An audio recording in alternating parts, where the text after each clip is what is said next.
YouTube. Yes. And the host has to give me permission for recording locally also. Yes.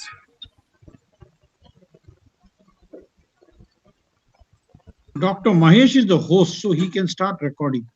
Yes, yes.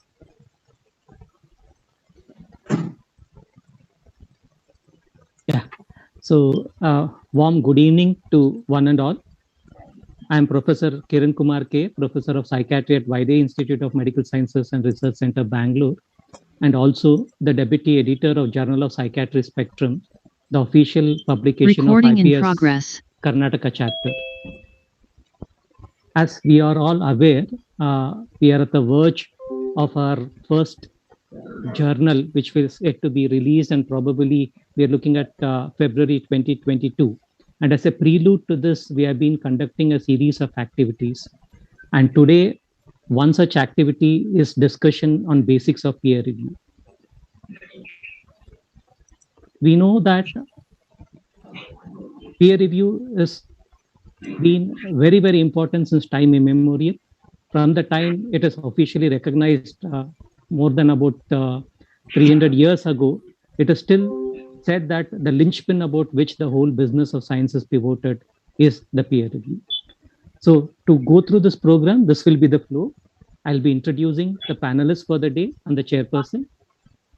Chairperson Dr. Ashok MV will try to give a small set induction, followed by a small 15 minutes talk by Professor Anand Pandurangi K, followed by Professor Janardhan Reddy, and then it will be an interactive questions by the audience or by myself. I request all the audience to put their questions in the chat box so that we can proceed with it. I'll start off by introducing Dr. Ashok, who is the chairperson for the day. He is the professor of psychiatry at St. John's Medical College Hospital and also the head of CARE ADD.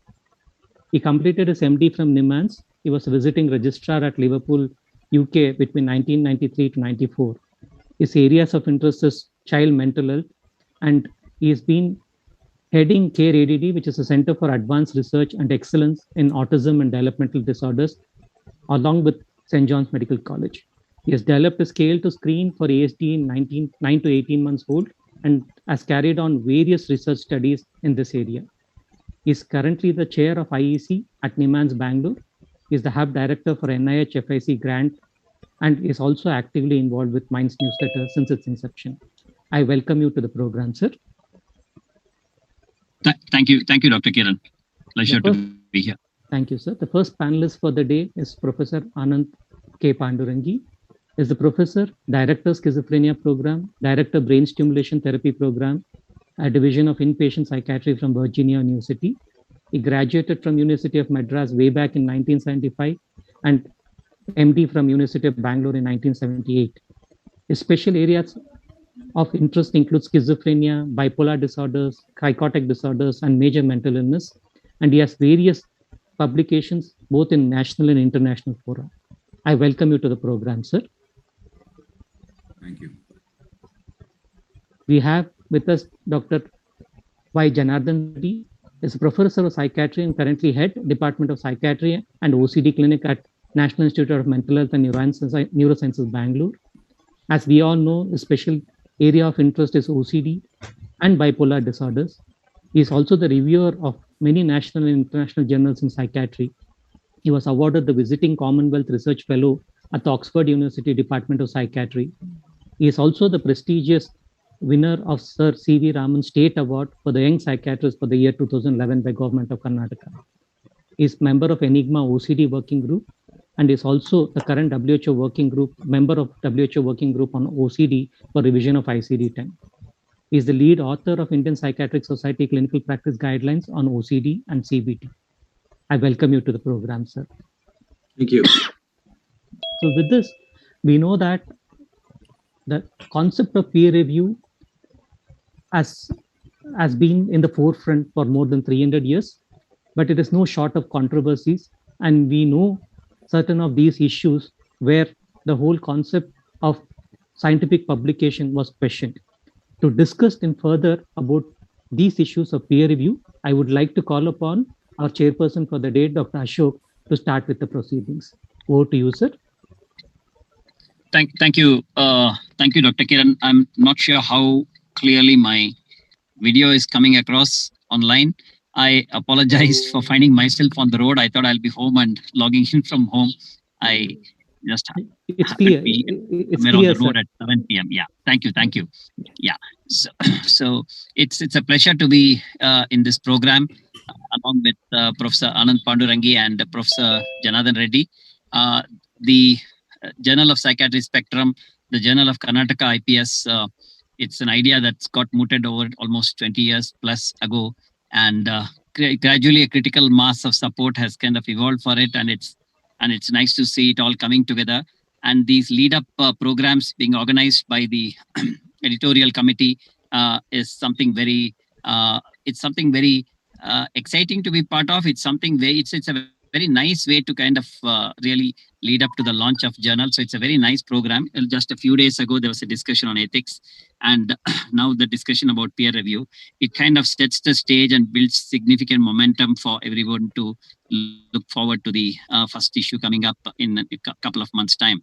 So a great job by the editor and his team. Congratulations to you all.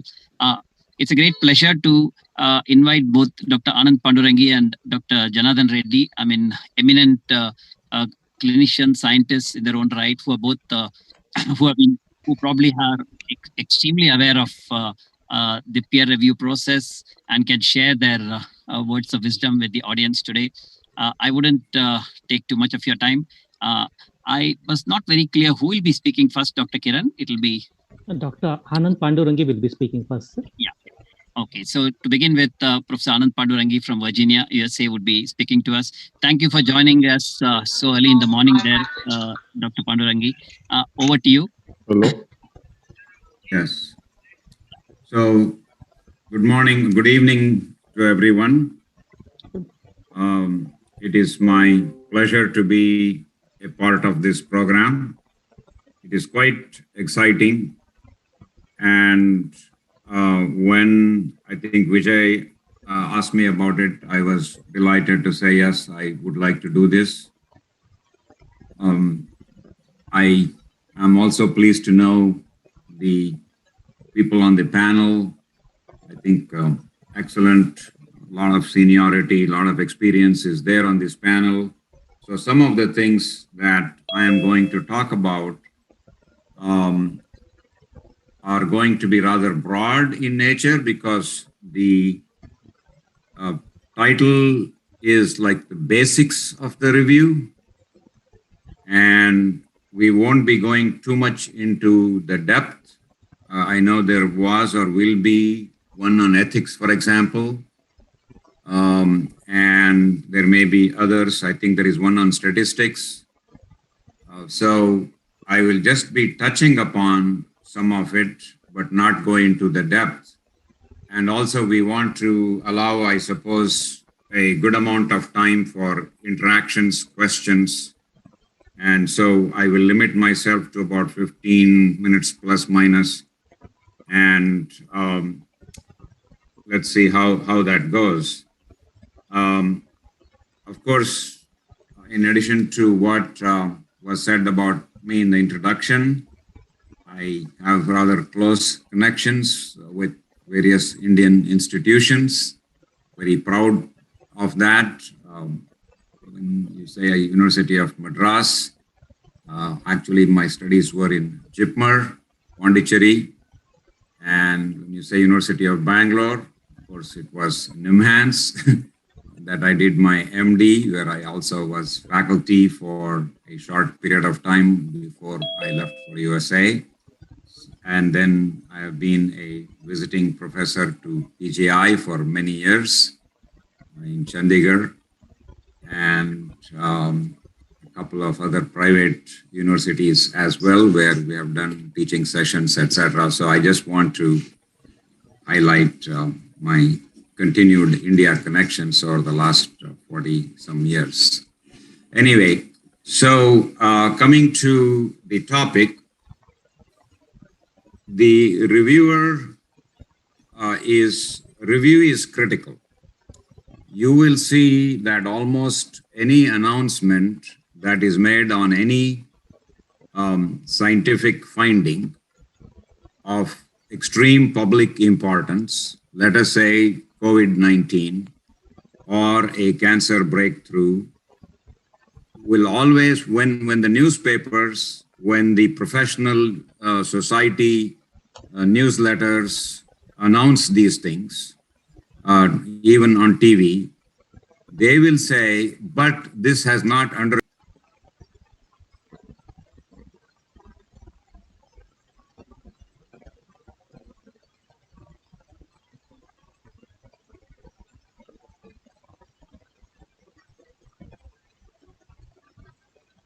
to publish it or modify it or reject it, then until that process has taken place, the findings are to be questioned. They are not to be taken as the ultimate final findings, because many times it's important to announce these things to the public because of the public health importance or some other importance attached to it, but they are not really to be accepted by anyone, including the scientific community as well as the practitioners, unless it has undergone peer review. So that I think all of us understand the importance of peer review. The reviewer needs to keep in mind a number of different things. It's a balancing act. The job of the reviewer is to first and foremost verify the scientific validity or content of the article. Is there validity to what is being said, what is being claimed, what is being concluded? And is there does the content support that? So that is the primary purpose of review. However, there are other purposes also. And that is this an appropriate article for this particular journal? So the content may be very good, the content may be valid, but is it appropriate for our journal? That has to be also looked at very carefully, because the article will be published in a journal. There is a certain readership for each journal, and not every article is appropriate for every journal. And so we have to be mindful of that.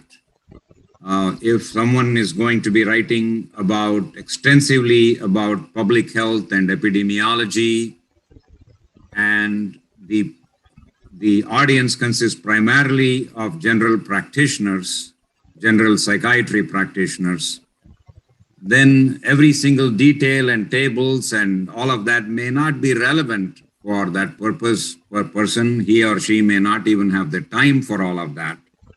And so the journal then is not serving the right purpose. So the reviewer has to see, is this appropriate for our journal, for the journal for which I am reviewing? I review for about almost 25, 30 different journals all over the world. Journals coming from all over the world. I'm a reviewer for many years for many of these journals, and I review a good 40 to 50 articles every year. This is one of the things I have to look at each time. The article that I'm reviewing and the journal that has asked me to review, is there a match between the two? There is another purpose that is not typically mentioned, and that is support. The reviewer cannot be a strict parent or a strict instructor or teacher or professor. If we did that, we will be discouraging, especially the younger authors, that there is no way I'm going to be able to publish, so why bother?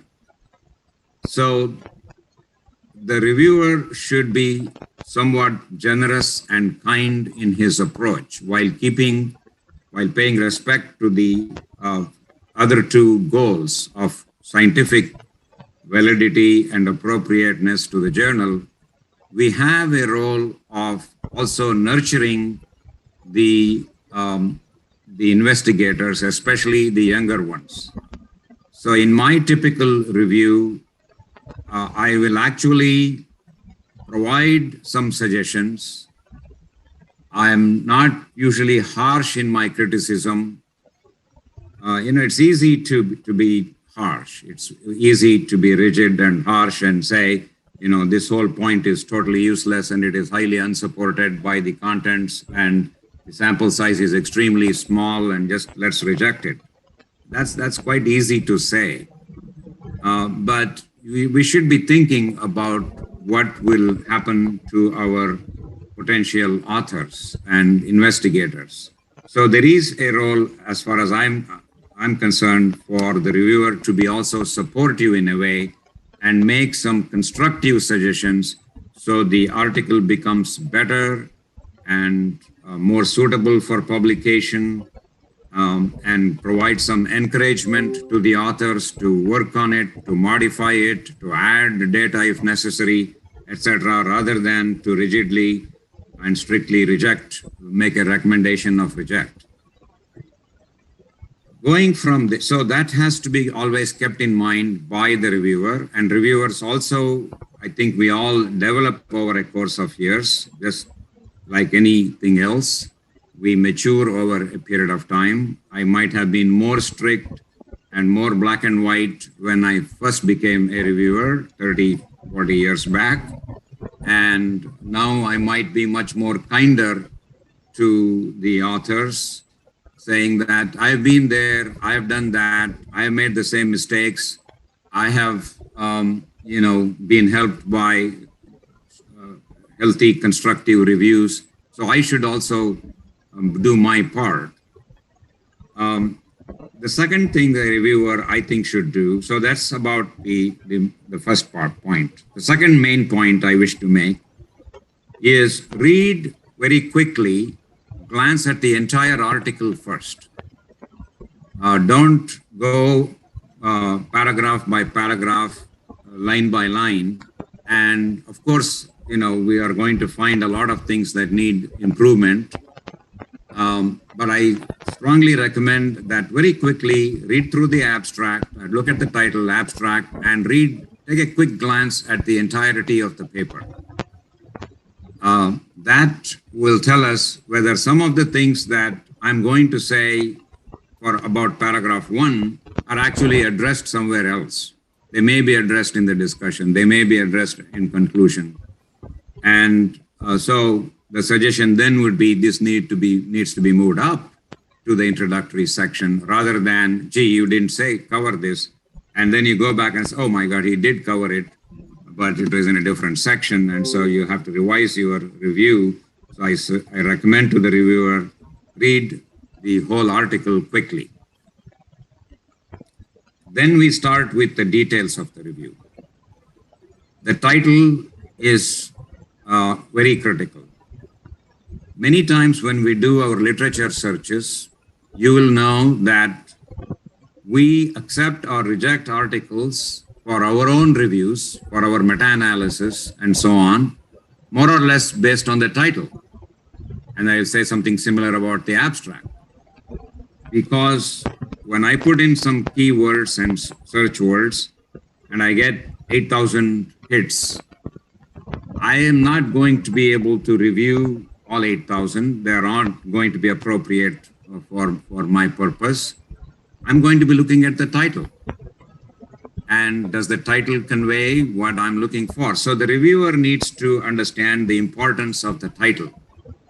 The title has to be succinct and short. It cannot be a long title. I cannot write an article saying enlarged ventricular size in patients with chronic schizophrenia in a state mental institution compared to a university hospital in the 1970s. I cannot be writing an entire paragraph as my title.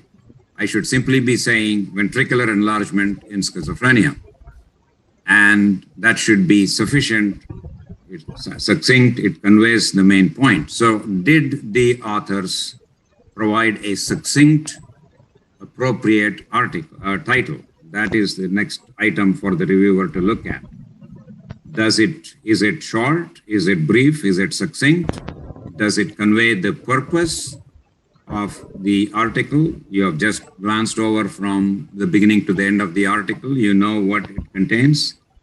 And is the title appropriate? In my opinion, conclusions should not be claimed in the title. That is not appropriate.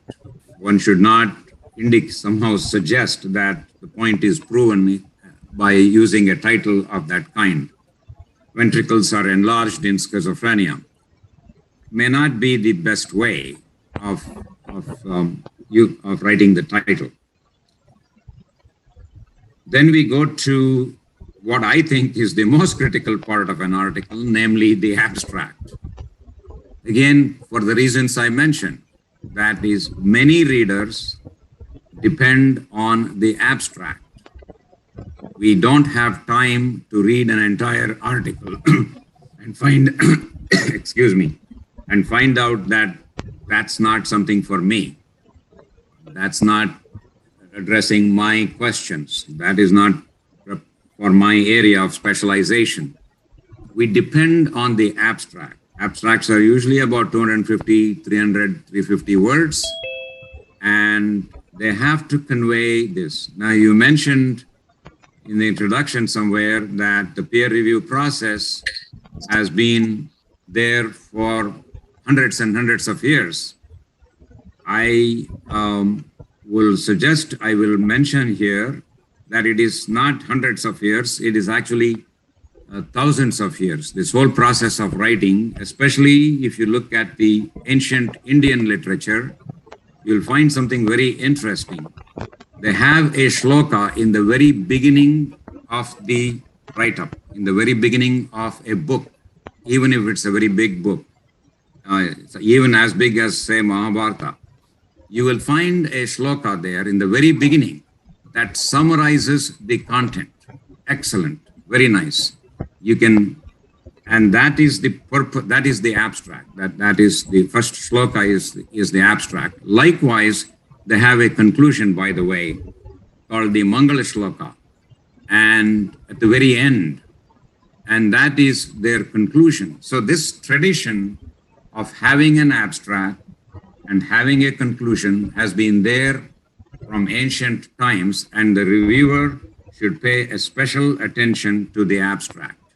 Does it convey the entirety of the article in a succinct, short, brief fashion in the number of words that the journal allows the authors to write it in? So that is something to be kept in mind. And you can score it on these points as you go. You know, okay, title is appropriate, I give 1 point or a check mark. The abstract is about 300 words, good. It seems to convey the totality of the meaning of the article that is being submitted, good. Or no, the abstract is totally off the mark. The authors are very confused. Many times this happens quite frequently, I should say, that they start writing details of the statistics in the abstract, and that is not the place for that. And they write long controversial conclusions in the abstract. That is not the appropriate place for that. That has to go into discussion, not in the abstract conclusion. So following that, we move, let's see, I don't know when I started talking, but I'm assuming I have about 2-3 minutes left, 3 or 4 minutes. Yes, sir. Kindly carry on. Following that, you go to the actual body of the paper. A good article should have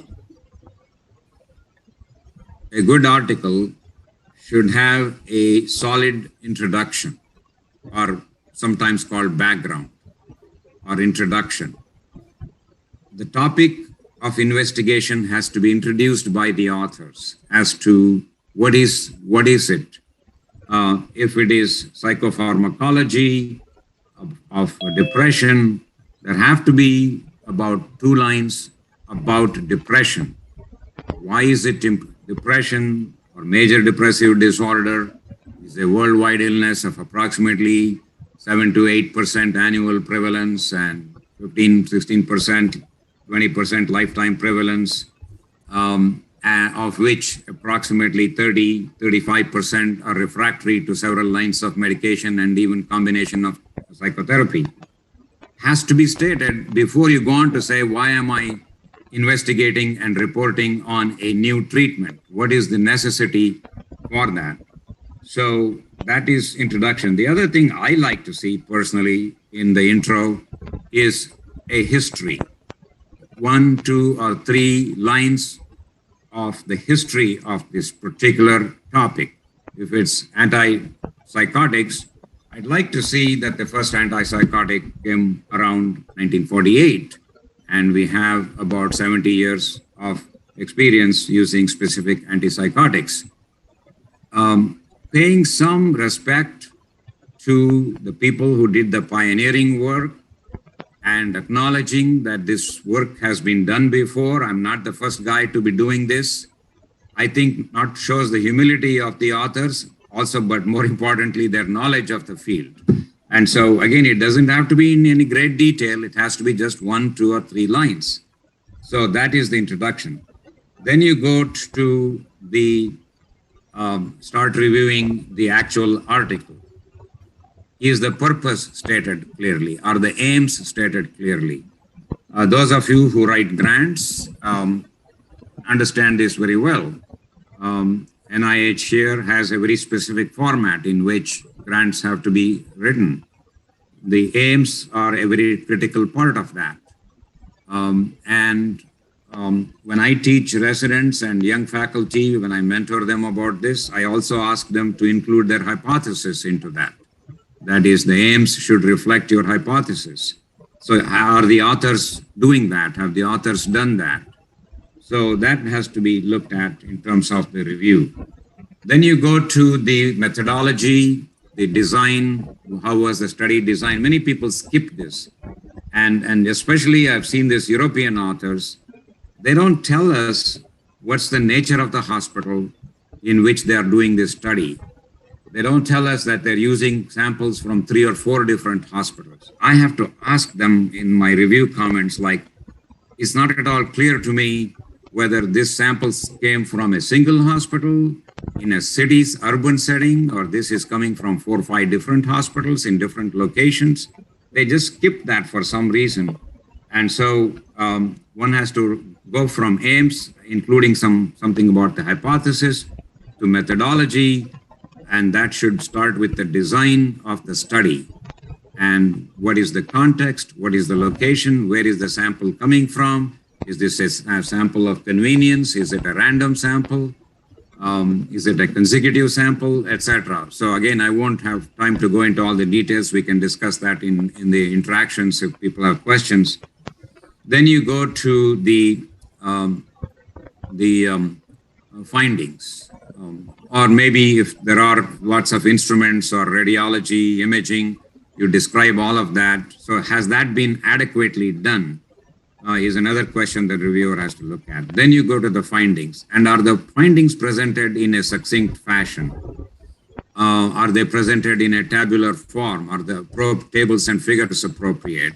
Is the narrative too detailed and the reader might get lost in reading all the little numbers and miss the main point, you know, like counting the leaves and forgetting the forest, or counting the trees and forgetting the forest. Is that happening here? So the reviewer has to look at it from that point of view when it comes to the findings of the study. Then, of course, is the statistics. We said there will be another session. Again, we can go back. You know, this is another big deal. The biggest thing that I find is people forget to make corrections for multiple analysis. Almost always, 70-80% of the times, I see that they do not make the Fisher rates correction for doing 100 different correlations. And that is really unacceptable. And so also, are the tests two-tailed or one-tailed? if you don't know what exactly you're going to find, it should always be a two-tailed analysis. It cannot be one-tailed. That is assuming somehow you already know the findings. Only if you're doing a confirmatory study, then you can be going for one-tail. So those types of things have to be looked at in terms of whether this is going to be a good article and valid from a scientific point of view. Then the discussion. The discussion is not simply a repetition of what has already been said. The discussion has to be discussing the main findings in the context of other people's findings on the same topic. While this was found to be the case in studies from South India, our study seems to slightly disagree or is unable to replicate that. We are finding the prevalence is somewhat higher in women rather than equal prevalence in men and women or whatever. Our rates of response to this medication seems to be much less than what is reported so far by our predecessors. So the discussion has to be about your findings in the context of findings that already exist. So have the authors done that? And of course, then we go to the conclusion. Like I said, just like the abstract, this is also critical. Many of us jump directly to readers, jump directly to the conclusions to see what was concluded. And the number of articles that come at us is simply unbelievably high. There is no way you're going to read every single article, especially those that have a lot of technical detail. So we look at the title abstract and we jump to conclusions. If that's what the average reader is going to do, then we, the reviewers, have to be sensitive to that and look at, is the conclusion justified? Is the conclusion valid? Is the tone of the conclusion sober, humble?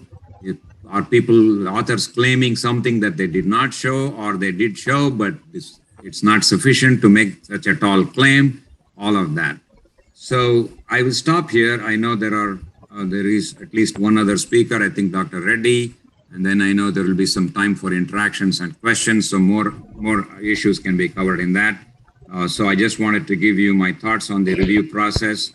Again, thank you for the attention, and I will wait for the other speakers, and then I'll be around here for the interactions. Thank you. Thank you, sir.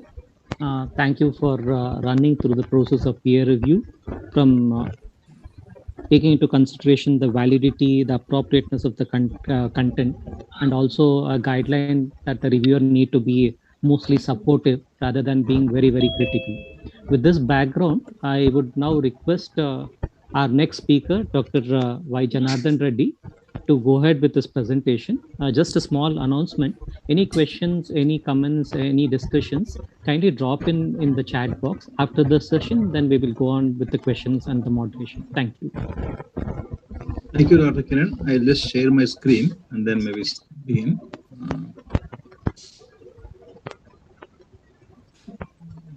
Where is it coming? Wait. Share screen. Screen, but I'm trying to see where is the.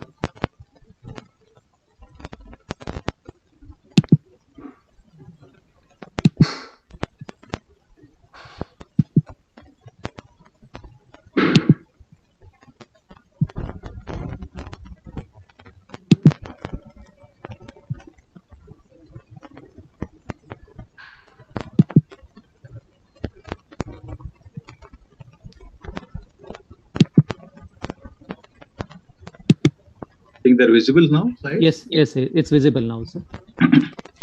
Thank you, Professor Pandurangi. I think that was a very nice introduction about the peer review process.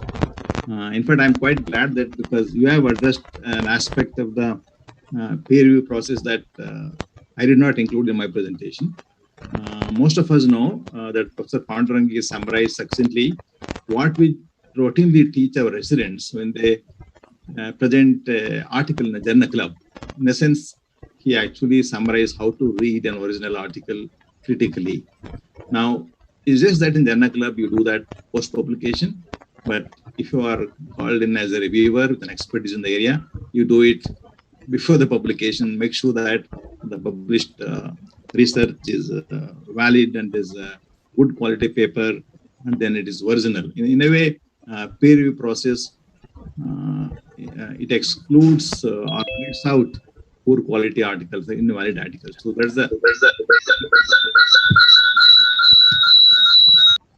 that's the very purpose of peer review. So let me go through quickly some aspects I thought would be important from the point of view of reviewers for a journal. Now, peer review is at the heart of the process of publishing in all of science. It's not something which is very unique to medical sciences or to science, not even to science. I mean, most scientific publications in any area go through a peer review process. I happened to read this peer review article by Richard Smith. He was an editor of BMJ some time back. He said that, there are many reasons why people are unhappy with the review process, but it is like being unhappy with the democracy, but then it's a system with problems, but still it works, and probably is the least bad one we have at the moment, because there's no substitute for a peer review process. Because even after article is published, it goes through another set of reviews as and when people start accessing the article and read it. So it's a continuous process, but then to make sure that it's of certain quality before it goes into the public domain, then it has to be obviously reviewed by people who have an expertise in the area and who can vouch for the validity of the scientific article. So sometimes it can be highly subjective, unreliable, and inconsistent process, but then there's the process that we have. So I will just come to the more practical aspect. Who is an ideal reviewer? Now, to my mind, ideal reviewer, most important thing is that you should have necessary expertise or experience in the area. Now, who is the one who has an expertise and experience in the area? It's fairly subjective. But if you're someone who has been working in, say, schizophrenia field for the last 25 years, then obviously you're a person with expertise. Even a person who has been working for a couple of years also can have an expertise. But then it's always good that a reviewer has a track record of having worked in the area and is familiar with the research in the area. When I say familiar, it is better that the reviewer also has done research himself or herself before one becomes a reviewer. Now, it's very important because it's not research is not a black and white. There is no perfect article. There is no article which has everything that we want. So a person who has done some research in the area, who knows the field, has this ability to identify whether a particular research can contribute something to the knowledge, despite some weaknesses and limitations which are inherent in most of the research that we do. Like I said, there's no perfect research, but an inexperienced reviewer who has no idea of how it works. For example, we sometimes see in our journal club a very bright MD student first time doing a journal club, even if he will be the best article in the world, and if you have a equally cynical chairperson, they find everything wrong with the manuscript and nothing right with the manuscript. Now, that is really being what Professor Pandurangi was talking about, being unfair to the science, because we always contribute to science in small bits and pieces. It's not an aha experience that about something extraordinarily different every time we publish a paper. So it has to be, a reviewer has to be unbiased and has no conflicts of interest. For example, conflicts of interest can be financial, it can be personal, professional, it can be anything. But most journals ask you to declare that you have no conflict of interest when you are reviewing a particular article. Now there are various models of peer review. Now, single blind, this is the method that most journals, at least the top journals in psychiatry, employ, where authors are blind, but the reviewers are not blind to who has done the article. Double blind, U is missing there. Double blind is where neither the author nor the reviewer know each other. Now, the double blind process, for some reasons, although many journals employ this, it's also gone out of fashion because, after some time, it's difficult to guess where this article comes from if you're working in an area. And then sometimes knowing who the reviewers or authors are all also helps us to find out the quality of the work indirectly, or maybe even sometimes identify the conflicts of interest and other problems. So I think many journals have done away with double blind review process. They are mostly comfortable with single blind. I myself don't think double blind always adds to the quality, but then there can be different views about it. Then there are open kind of reviews where the names of reviewers and the reviewers are published. Then there is another method called transparent review, where the review is published, but you don't get to know the name of the reviewer. Then, of course, there is a post-publication open peer review, And these days, you can have a preprint commenting shared on preprint archive or a server.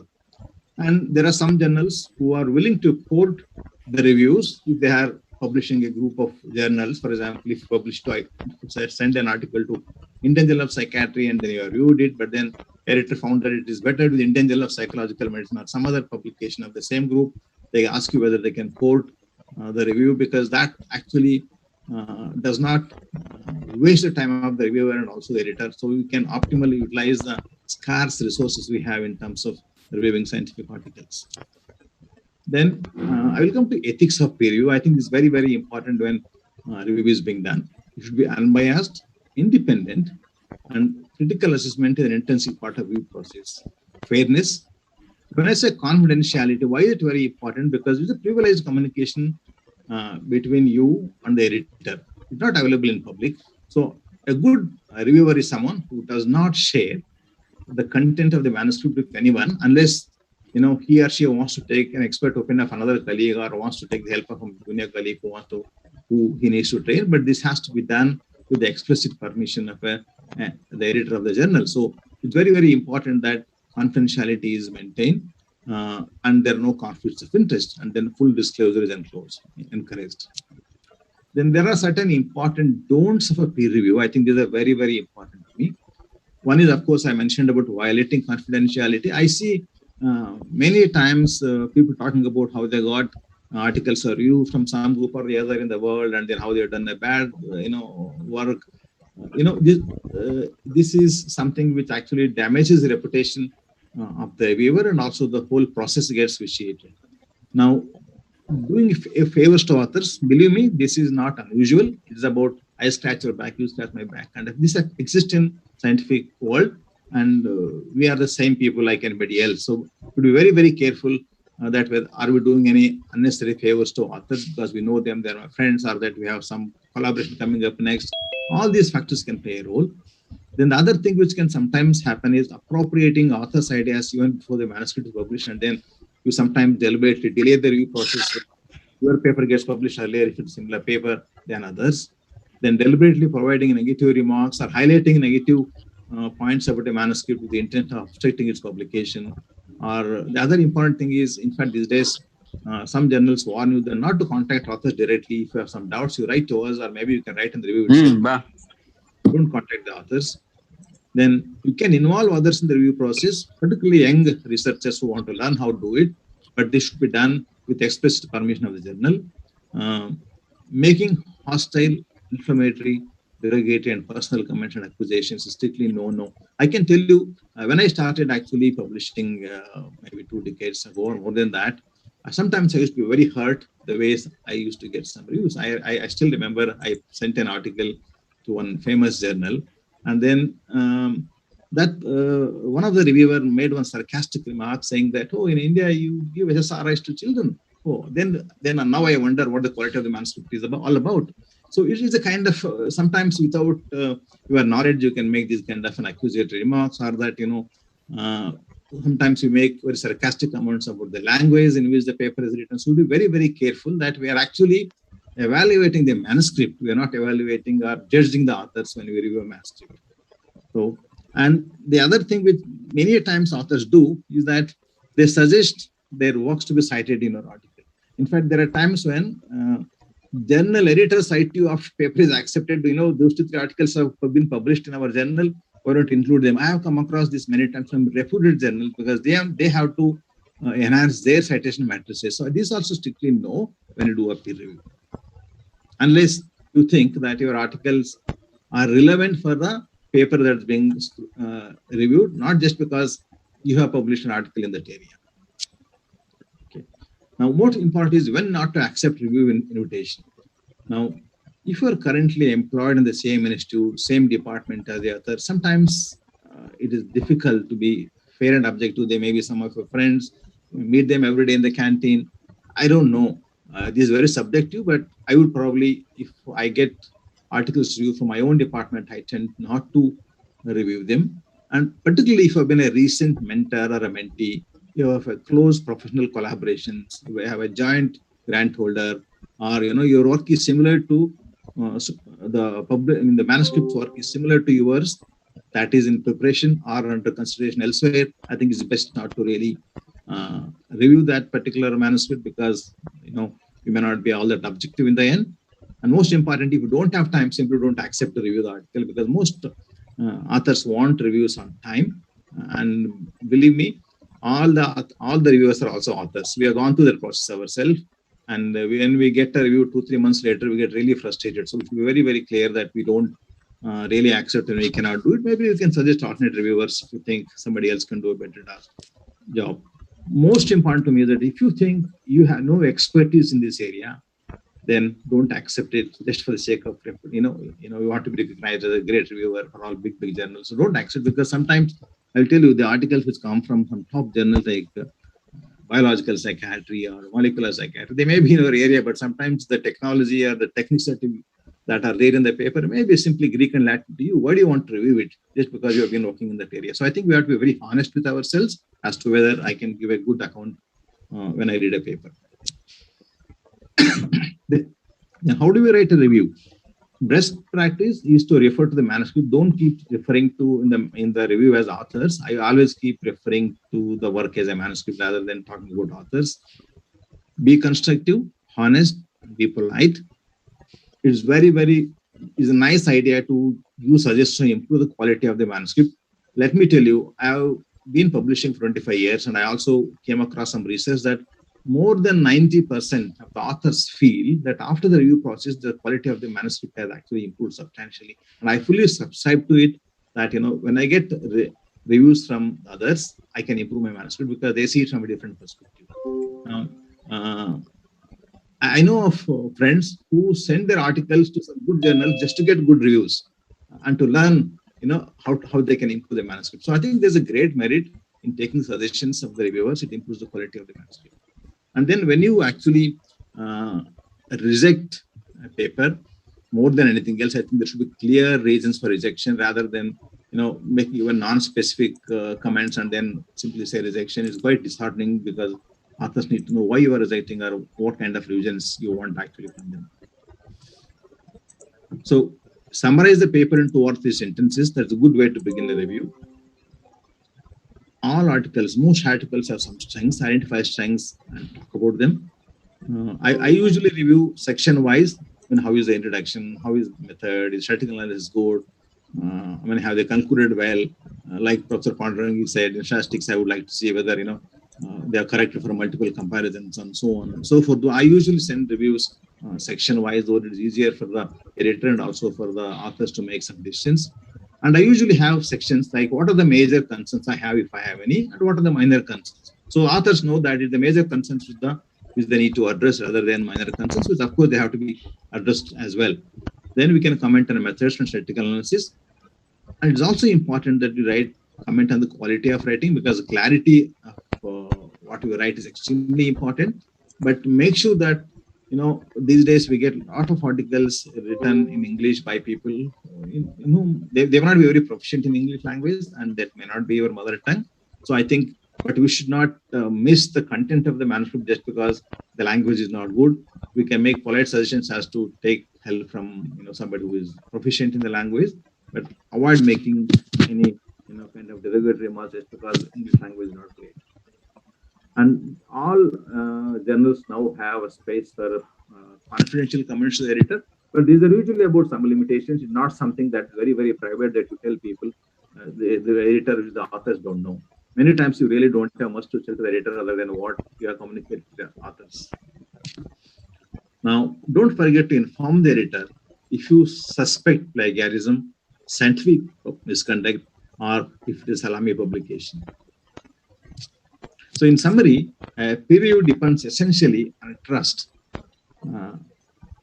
This is a willing participation of scholarly scientific community who give their time and who anyway don't get paid for any of the reviews. So I think it's all a matter of, a large community of researchers working together to make sure that good quality research is published. And of course, responsible and ethical behavior is very, very important.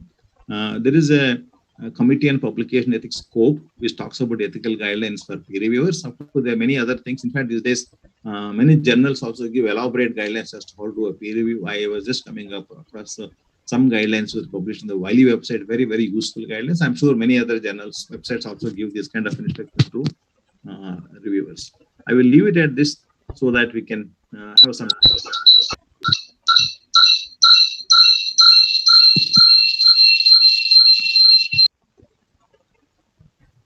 Thank you very much, sir. Thank you for that wonderful insights into the do's and don'ts of ethical peer reviewing process. As I said earlier, the forum is open for discussion. And before we get questions, I request Dr. Ashok, our chairperson, to share his comments on the process. Thank you, Dr. Kiran.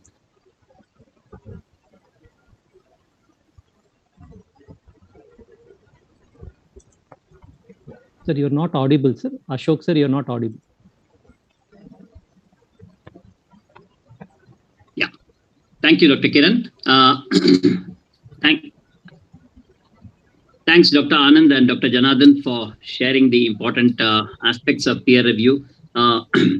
Anand in particular spoke about keeping the journal's perspective in mind when the reviewer takes up the task. So one of the key things, I guess the editor would do that work to begin with, but for the reviewer to decide if the content is really for the audience of that particular journal or the main focus of the journal. That's the key point that was made.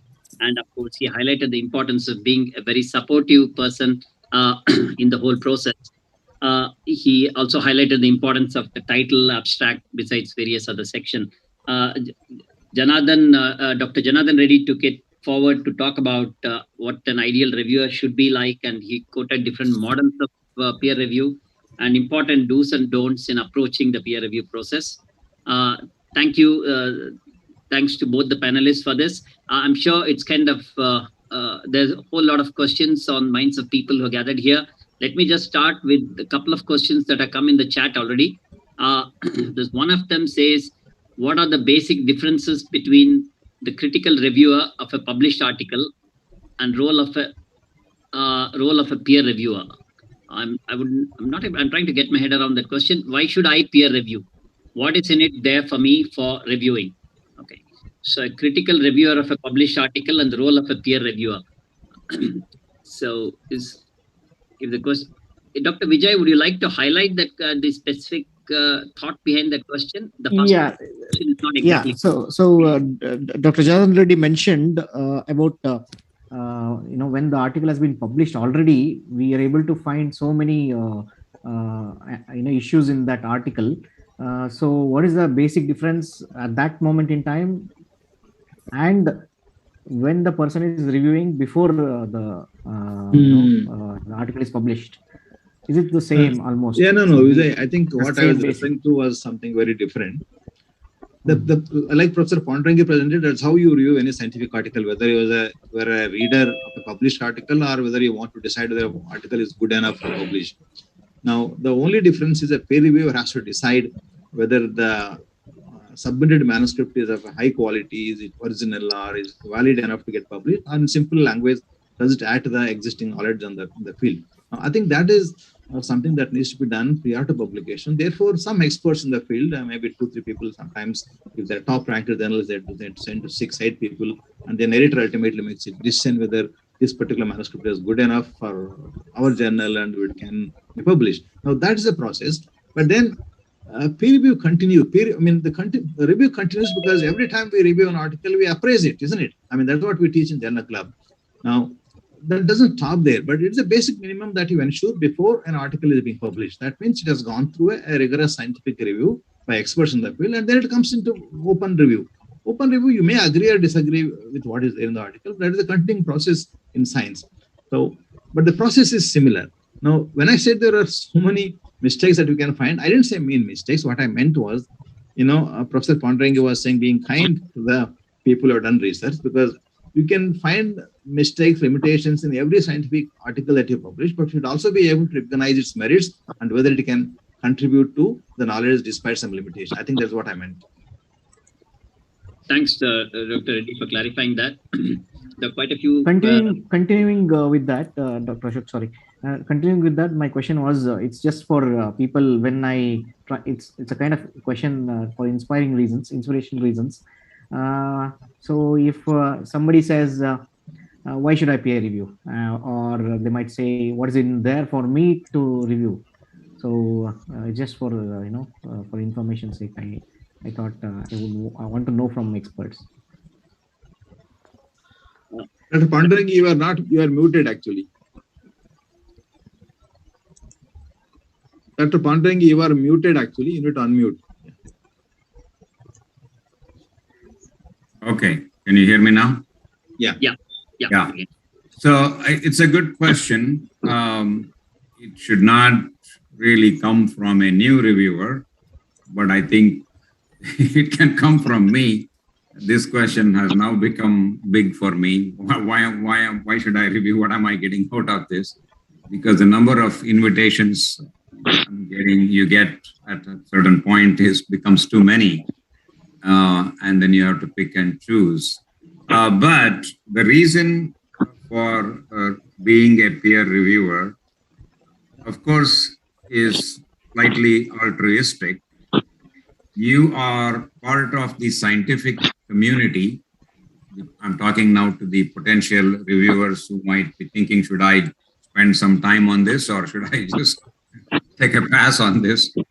You are a member of a scientific community, a professional community, and it is in our interest that all the journals that represent our profession, including the new journal that is being launched, are respected by people who read it, by the larger community, that this is a valid journal, articles in this are worth reading or worth knowing, or findings in this are valid.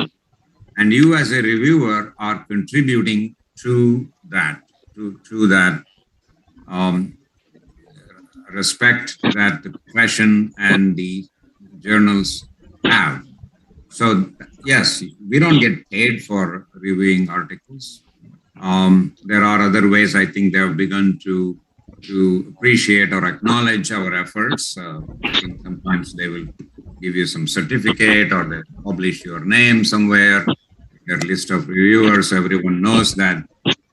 See, at one point in time, and I'm not sure this is a rapidly changing world because the number of journals have mushroomed a lot. At one point, being invited to review an article was an honor. That means the journal editor and the community, the professional community, recognized you as an expert in that field. And therefore, we accepted it as a recognition of our own prior work and experience, and did it with great pleasure. Now, yes, this has changed. This has changed because now there are, instead of 100 journals all the world over in psychiatry, now there are like 1,000 journals, 10 times as many. Every topic there is a journal now. And so whether that same level of prestige still holds for the reviewer or not, I am not sure, but I still think that one is invited to be a reviewer based on a recognition that, so that is a second reason. This is a recognition of your expertise or your experience or your own work in the field.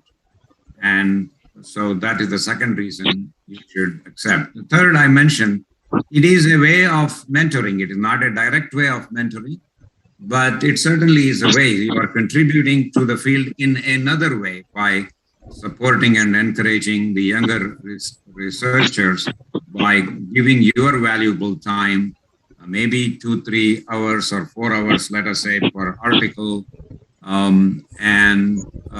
But you are helping them develop into good researchers. So there are reasons. Like I said, nowadays they have added a few more incentives because I think journals have recognized this takes some time and effort on the part of the reviewer. They have added a few more, academic type of incentives to this. But I don't think that's important. I think the first 3 things are the more important reasons why one should be a peer reviewer. The other question, let me quickly address, and then maybe Janardhan can take back or others on the panel, namely statistics. Yeah, this is critical. I think Janardhan mentioned about technical details. See, when it comes to these radiological studies and genetic studies, and you are going to find a lot of technical details. You need a lot of expertise to be able to understand and digest it. And not everybody is going to have that.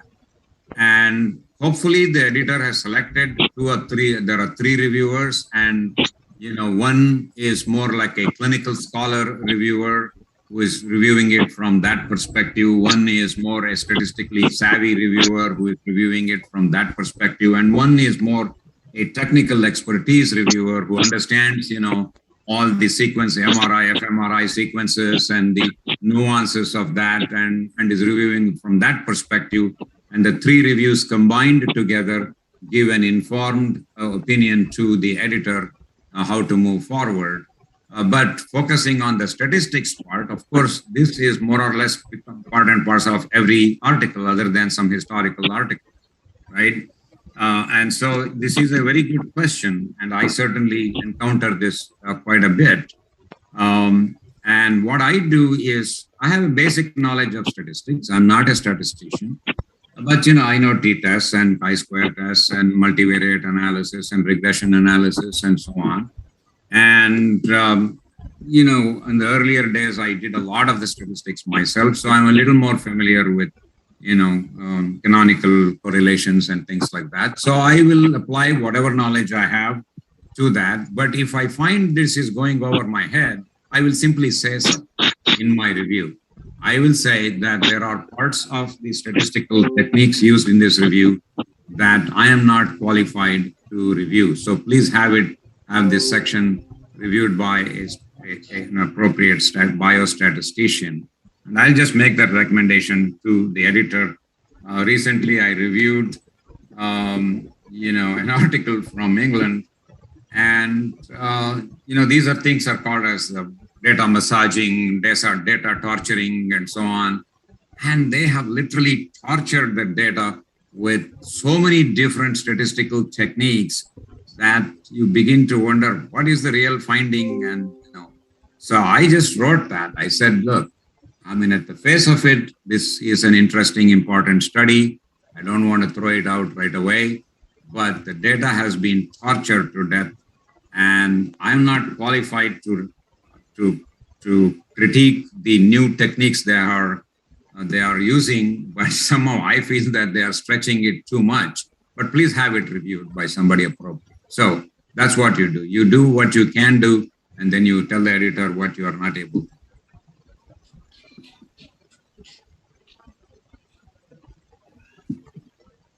Yeah, I think that pretty much summarizes what you need to do when parts of it you don't understand. There are specialist reviewers, there are general reviewers. Both of them add to the quality of the manuscript, because you might publish an amazing paper, but then there are clinical implications. There's a whole lot to it, just amazing. So you can comment probably on the rest of it, and if there are some technical aspects, ask the editor to get an opinion from somebody else. There are times when I've taken opinion from my colleagues whom I think that they are good in imaging or some technical aspects of it, but I usually tell the editor that, look, I've taken help, or can I take help? These days, many editors are happy to do that, because the editor doesn't have to find one more reviewer to do that. But then it's a good idea that if you don't know, say so that editor can find somebody else. I pretty much agree with the Panduranga. Thanks for that, Dr. Anand and Dr. Janardhan. I know Dr. Kiran has put together a lot of questions in the chat box to kind of enliven in the discussion. There's one important thing that he's raised about role of actual training, peer review training and mentoring peer reviewing. Any thoughts on that by both the panelists? In fact, it kind of leads to the other more recent question there about, I think Dr. Janardhan touched upon it, about involving your PhD scholar and so on in the review process. So it's about peer review, training in peer review and mentoring, if both the panelists can comment on that. Thank you. Okay, so yeah, this is Anand. I think it would be good to have a more formal process of training. And the reason is, if you submit an article and you get 3 reviews back, you will be amazed to see how different each reviewer said about the same article. Someone will say this article, is slightly outdated, and the findings don't necessarily support the conclusions, and the methodology is not appropriate, and so on. Another one says this is a great article, very timely, adds to our knowledge, excellent. So how can two reviewers be so different in their reviews of the same article, same content? And I think that is where the training comes in. And that is why I mentioned the various sections and how to review each section. If everybody followed that, there would be more inter-reviewer correlation would be much better, I would say. So maybe in this case for jobs or whatever, ultimately the name will be of this journal, the editor can send out some rehearsal or training articles for potential reviewers, have them review it, give them some feedback, and help develop a cadre of reviewers who have undergone a uniform set of training and will use a uniform process to review the articles. Now, that is not easy to do for the larger community, but it can be done for a small community of reviewers. And I'm happy to contribute my 2 cents if I'm asked to do that for that process. There are a couple of other questions. While I have the mic, let me just touch upon them, and then maybe Janardhan can take it from there. Is reviewing an article that has already been reviewed and revised. Yeah, and many times that does come back to us. I think all journals ask that question. Are you willing to review it again when revised? And so the choice is really to the reviewer to say yes or no at that point. And in my case, depending on my workload, I will say yes. More often than not, I will say yes, because it is easier. I've already reviewed it. I keep my review in a file. I can go back and say, what did I say and what did they do? Usually they share the other reviewers' comments as well, so you can look at it. It's much less arduous than the original review. But if I'm overloaded, I just will say, no, I'm sorry, I will not have time to review this again. You can give it to a different reviewer or do it yourself. But the standard is the same. It's just a faster process. You are applying the same filters, same standards to reviewing a revised article. Mostly you are focusing on, is there a item by item rejoinder response by the right authors? Have they addressed what comments you made or another reviewer made appropriately? Or are they able to say, sorry, we are not able to do this? Many of the times we write reviews that say, you need to add data, or you need to do this analysis. You never did the medication. You didn't tell us all the details of the medications and the response these people had before you go on to the response to this medication or this treatment or whatever. And then the authors don't like to address that because they don't have that data. They did it from, sitting in their office, looking at a database. They're not actually this is not a prospective study where they recruited subjects themselves and have direct access to the charts. Many times these are coming from access to some database article. And so they don't have that kind of information. At the very least, they have to admit to that limitation and include that as a limitation, saying that the reviewer has asked for this, but we are unable to provide that information as this article is based on data from a data bank and not a prospective study of patients we collected. And so they have to indicate this as a limitation. And then obviously, if there are too many limitations, the article gets rejected. But if it's only a few limitations, the article can be accepted with the admittance by the authors that there are these limitations. Thank you, Dr. Anand. Dr. Janardhan, would you like to take on that, or shall I just put down 2 more questions and you can take those? Yeah. I was thinking of a couple of points which may be relevant for the new editor of this new journal to think about. One is, I mean, would a level of maturity for a journal, let's say it's been around for a few years and it's got a particular level of citation and so on, would that be necessary for permitting authors to indicate their choice of reviewer? That's one point. And the second question I would like to add there, but question is, when would when a peer reviewer is actually asked to write a commentary, what are his roles and responsibilities? I could start with Dr. Janardhan and then to Dr. Anand. Yeah, I think the first question you asked is about authors suggesting reviewers, right? Yeah, that's right. There's a very standard practice now. Almost every journal asks for at least 3 to 5 reviewers from you. And of course, journals mention clearly that they should have some expertise, but have no conflicts of interest. In fact, some of the journals even ask you whether you don't want your article to reviewed by some people for various reasons, but you have to cite reasons why you want someone to review, why you don't want someone not to review. So I think that choice is being given now. This again is a matter of trust. In the journals trust that you are able to identify reviewers who can critically evaluate your work honestly. I think the whole process of publication depends upon this trust. So I think it is upon us to select appropriate reviewers, but then editors have no obligation to send the articles to the reviewer suggested, but then it actually makes their job a little easier, because the editor need not know experts in every possible area that that exists. So I think it is understandable. That's the first thing. Second question is about, I just lost it. Yeah, about when peer reviewers are asked to write a commentary alongside the published article, what would be the roles and responsibilities? Well, I mean, this also many journals ask like a standard question if the article is published and if you think it's of a great value that requires an editorial, do you want to write it?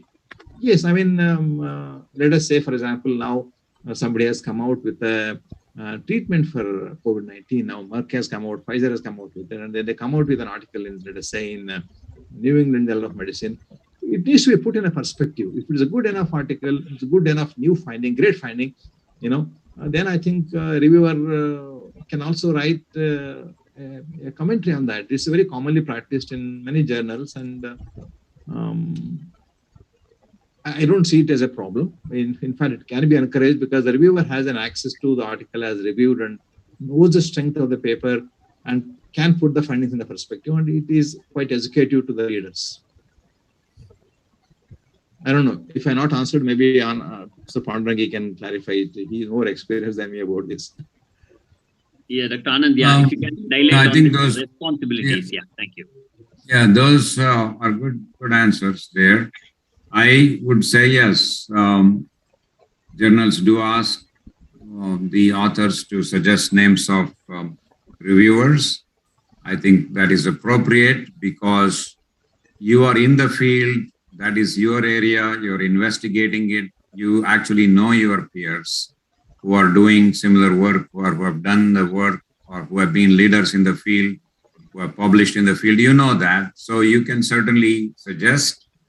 And then it is up to the editor to choose that. Obviously, and this part is also related to other questions about ethics. See, I mean, we would think that we are all honest investigators and that we will not cross the line, but of course that may not be reality. So when we suggest here are 3 reviewers or whatever, 4 or 5 reviewers, we hope we are being ethical in making those suggestions and not just choosing my friend and, you scratch my back and I will scratch yours type of approach. Next time you suggest my name and I'll keep suggesting your name and you give me a good review. And no, I mean, if we are going to engage in that, the whole validity of the process itself is gone, is totally undone. and the whole field will collapse. And that's the ethics topic that I think will need a more thorough discussion, that there is a basic understanding that we are being very professional and ethical in everything we are doing with regards to writing the article, reviewing the article, publishing the article. That is understood. If someone says, what if there is a substantial number of people who are unethical or unprofessional, then the whole thing collapses. There's nothing one can do about it. We are not a policing organization. We are not investigators who go about investigating these things. We are not, CBI or FBI or something like that. We are not that. That's not our role. So if one raises the question, gee, I don't trust anybody because of all these issues, they are just, scratching each other's back, and I don't have any trust in this. Yes, these types of accusations have been made in the field, but at the end of the day, fortunately, as of now, they remain small. I think 95% of our field remains ethical and professional. So I would say there's not much we can do. The editors will have to take some tough decisions as and when they become aware of these things, and just not have such people on the review panel if they suspect any such thing is going on. The last question about using residents or, postdocs or fellows and so on. I think it is appropriate to do that as long as we respect the entire process and it remains sort of blind. So this is between me and my resident and is not being advertised. The resident is, appropriately mentored that he or she cannot keep copies of this or share it with anybody and so on. And you trust the resident to do so. They have to follow your standards, and you only use people who you trust to do that. But it's okay to do it, in my opinion, because it's a good training ground. And they begin to become more critical in their way of thinking and reviewing and understanding and gaining knowledge. I think if a resident or a fellow or a postdoc contributes heavily to your review, it's very appropriate and, in my opinion, necessary to acknowledge that in print to the editor, not in the journal, to the editor. I think we should say, I was assisted by my postdoc in the review of this article, and so that it's transparent that somebody has helped you in doing that. But I don't have any objection to taking the help of residents or other fellows and so on, as long as they follow the same standards and know the rules and the do's and the don'ts that you are following.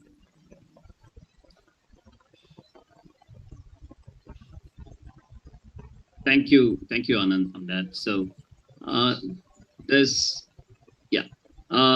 think the editor would probably want to know response to this on views of the panelists on peer review cascade, or But I would think if there is a whole lot of article journals coming under a common umbrella, I think these issues would probably arise. I mean, if each journal works on its own, I don't know if there is much opportunity. I think I covered that. It's common practice now. Yeah. I mean, would that, Dr. Janardhan, would that refer to if the journals are under a common umbrella? Or generally, yes. Generally, it's under a common umbrella, but they ask you permission to do that first. Yeah. Yeah. But it does reduce publication cost, identifying reviewers, time. I think it's acceptable to me. Whether you want to review your name or only the review, all those options are given to you by the journal. So I think you can take a call on that. True. I mean, in this context, let's say talking about the index journal in terms of the Journal of the Karnataka IPS. Now, would there be a need for some kind of agreement across journals to facilitate that? I mean, it would be intuitively appear like it's probably required. like, I mean, some kind of a stated agreement that, they probably work in collective sense. That's true. That's true. I mean, I think the agreement, let us say if Self-Press is publishing, many journals, and then the editor feels that this article may be more suitable for the some other sister journal, and wants to transfer the review rather than repeating the whole process. I think it's okay, but that is something that the publishers have agreed upon. It is not something that you decide, in an ad hoc manner that I will give it to Indian Journal of Psychological Medicine. No, I mean, I think it's let us say if Indian Psychiatry Society and its various zones and organization in all those local chapters, they're publishing several journals, and let us say the Indian Journal of Psychiatry doesn't want them now whether it can give it to Karnataka Journal for publishing. But I think that happens with a mutual consent agreement right in the beginning, and I think that information is actually provided to the reviewer when the article is sent for publication. I mean, sent for review, I guess. Sir, Ashok sir, just to mention that we had a chat with Dr. O.P. Singh regarding this, and I can say he's happy to do that. His rejection rates, I mean, IJP's rejection rate is almost 93-94%. So whether it helps the authors, I'm not sure, because from a peer review suddenly to a non-indexed journal, in the sense indexed journal to a non-indexed journal, whether the authors will be interested, we don't know. So that option can be made available. But that again is the author's call. If they ask you, can I send it to the Karnataka Journal? Yeah. You can always say, no, I'm not interested, not indexed. Yeah. So that sort of agreement we are trying to have with O.P. Singh. He's also one of our advisors for this journal. So we will keep you posted on that. Yeah, please. Thanks. Thanks, Dr. Vijay. I mean, Dr. Kiran, I mean, how much time do we have? I was not very, we are almost done. We are almost done. So we can have a concluding remarks from both the panelists, sir? Yeah. With your permission. Sure. Dr. Anand, would you like to go first? Oh, yeah, sure. Well, it's been, I think, a really good interaction. I appreciate that. It's been a rich discussion. One or two take-home points that I'm getting from this, and Vijay, that I think is more work for you, is to have a more formal training process. Once you have like a cadre of reviewers, make a list, maybe have about 100 potential reviewers. Then to those that are not very experienced yet and would like to take the opportunity, send out some articles for a training review. Let them review, send it back. You can send the review of the review to some of us, and we'll be happy to comment on it and say, well, you should also have said this, you could have covered that. The tone could be that, whatever, we'll make some comments. So you are training the reviewers more formally beyond this webinar. And again, there are some very savvy, highly experienced reviewers already on your panel, so they may not need it. But there may be many novices also. I'm hoping that actually your efforts at the Karnataka Psychiatry Society's efforts at starting launching this journal will get a lot of younger people. Now, Bangalore is special because it has NIMHANS, and it presents a very skewed picture of what is there. But I don't know if you think, and maybe even Karnataka presents a somewhat skewed picture because there are so many good institutions there. But I am going to think that there are many people who are interested in being a reviewer, who have some background, who may be qualified, but who don't know exactly how to approach it. And so, so there's one take-home point.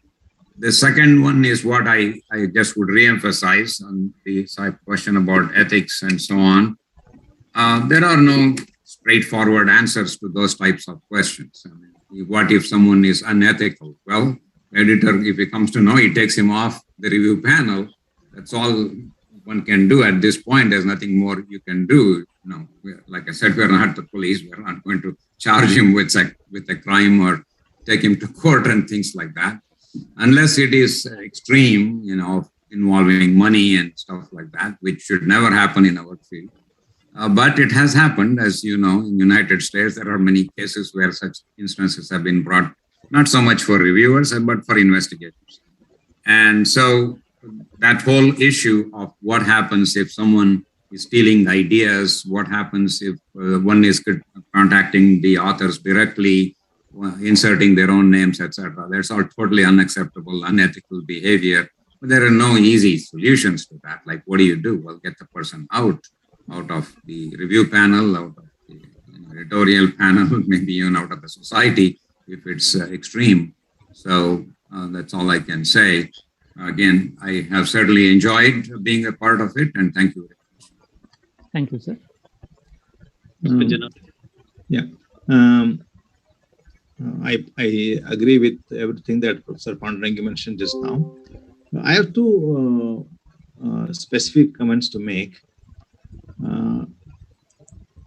The real problem in actually getting good reviewers in India is that you really don't have too many reviewers who themselves have an experience in research. At the most, they might have guided some, MD thesis or DNB thesis many times, and most reviewers don't have any big grants. That's the way it has been. So many of them have some appraisal skills because those things can be learned, but they themselves may not have enough experience in terms of research in the field. I think there is a real challenge. So one way to circumvent, I think, is that I think we should also think of inviting reviewers from elsewhere, but then not easy to get them because there are so many journals now.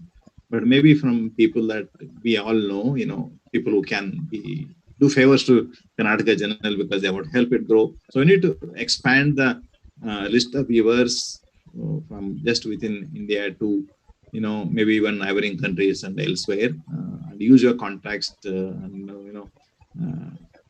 see that the reviewer base is expanded. Otherwise, my real worry is that actually you really don't have enough experts in the field to give an expert opinion on the research publication. I think that's one important thing I would like to mention. And the second one, I think, which the journal should be very aware of, which is probably not what is discussed today, but related to that, every student does a thesis, MD, DNB, MPhil, PhD, and there are requirements by the Medical Council of India and various organizations to do something or the other. So you will be flooded with all MD, DNB thesis converted into articles. Now, how do you want to shift through them? Or, Vijay, this is not a small problem. This is a big problem. Okay. And then I think irrespective of who sends it, I think the journal will succeed as long as you are committed to maintaining the quality of the journal. You don't have to publish 10 original articles in an issue. Even if you publish 2 original articles and rest 2-3 are something else, commentaries, reviews, that's okay. Many new journals do that. We don't have to populate our journal with too many original articles to begin with, because I think one of the reasons why so many journals come up is also accommodate so many research activities. But then all research activities may not be of high quality. I think that's something that we need to keep in mind if this journal has to attain credibility. Thank you, Dr. Janardhan. I noticed that both in the concluding remarks, both the panelists have highlighted something, and that's come through in the ongoing comments as well, the need for building some kind of a training process for peer reviewers and to make that system increasingly robust. And there have been some very specific suggestions made, and I think that's probably a key highlight of today's panel discussion. With this, I hand over to moderator Dr. Kiran Kumar. It's been a very enjoyable session. Thank you, Dr. Kiran. Thank you, sir. Thank you for being the chair. Now, the whole process would not have been possible if not for the active participation and encouragement from the office bearers of IPS-KC and the Journal Committee. We have with us the General Honorary Secretary of IPS-KC, Dr. Somsekhar Bijal. I invite upon Dr. Somsekhar for the vote of thanks. Over to you, Dr. Somsekhar. Thank you, Dr. Kiran. It was a wonderful session. I'm particularly, personally, I'm very much happy that the long dream, what Dr. M.A. Ashok sir had to have Karnataka, its own journal, is coming true, this dream after almost 20 years. And I thank all the members of the August Indian Psychiatry Society Karnataka chapter for agreeing for this new project. And when we planned for having our own journal, myself and Vijay Arbisetter and also the many advisors like Swaminathan sir, Ashok sir, everybody has told about what needs to be taken. These are the basic things which need to be inculcated so that we can prepare ourselves for the coming, what will be the possible problems we can arise us in the future, how we can get prepared ourselves. So one among them is ethics, as well as the second one will be the peer review processes, identifying the peer reviewers. Actually, we even had a plan of having this in-person platform. In the future coming days, we would like to have how to write up the manuscript, how to, for the new authors who want to write papers, that manuscript writing workshops, as well as the peer reviewers workshops, we would like to conduct in person in the future coming days. So I remember spending few hours with Dr. Anand Pandurangi when he had made his visit to Demans, Harvard, around in 2016-17, I remember. So whenever Dr. Anand Pandurangi makes another visit to India, we request him to give us some time so that we can have in person some training programs to all of our members. And I would like to thank Dr. Anand Pandurangi for being with us on this day and giving us a few tips on the peer review processes. Thank you very much, sir. On behalf of Indian Psychiatry Society Karnataka chapter, I would like to also thank my teacher and Dr. Janardhan Reddy sir for giving us the basics of the peer reviews, what do's and don'ts the peer reviewer should have it, and what are the important aspects which involves in the reviewing process. So thank you very much, sir, Dr. Reddy sir. And also I thank Dr. Ashok Mysore sir, who is also another my teacher, for chairing this session. And I thank the editor, it is very, very important, Dr. Vijay Arbisetter, whom he has taken a very, in the given small time, short notices and short time, is making the things always moving on. So I thank Vijay Arbisetter and also the deputy editor, Dr. Kishore, and all the editorial team, and also all the participants who have given their valuable inputs, also participated in this program, especially to Dr. Matthew sir is there. Thank you very much, sir. Thank you one and all. With this, I would like to hand over to moderator Dr. Kiran for the closing remarks. Thank you, sir. Thank you all. It was a wonderful session. In fact, all of us, it's a learning experience for the young editorial team. We are quite anxious about the whole process. So hopefully we'll get a lot of insight and a lot of courage from these exercises that we have been doing. It was wonderful to have all of you. Thank you again for making this event a success. So we'll close this session. Thank you very much, sir. Thank you. Thank you. And Dr. Mahesh, recording stopped. Yeah, recording. Yeah, thanks. Dr. Vijay. Okay, thank you, Dr. Ganeshan. Thank you, Mr. Ganeshan. Thanks, Kiran. Thank you. Bye. Thanks, Dr. Ashok sir. Thank you.